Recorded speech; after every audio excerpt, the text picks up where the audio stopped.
動物都有針灸啊，依家都好流行啊。不過呢個就已經係即係超越對於人類嘅理解啦。咁佢係有研究有睇過，其實貓狗都有佢哋嘅經絡。咁不過動物嘅針灸咧，主要係做一啲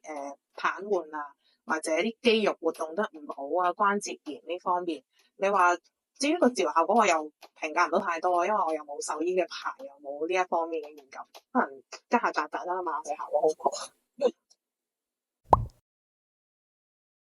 呢個其實係法例上嘅問題嚟嘅，即係如果喺香港要做動物針灸咧，咁首先要有獸醫嘅執照啦，然後去進修翻針灸相關嘅課程，先可以做動物嘅針灸。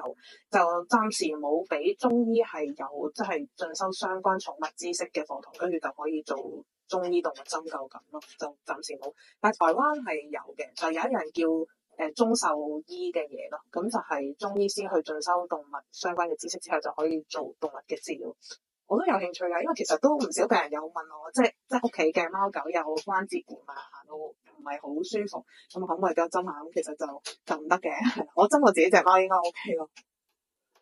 咁所以其實講緊針灸嘅話咧，歷史最悠長一定係中國啦，因為喺《黃帝內經》嘅時候都已經有針灸相關嘅文獻記載喺度，但係一路發展到現代嘅話，其實佢已經套用到好多唔同嘅範疇，都可以幫到大家手，都係好事嚟嘅。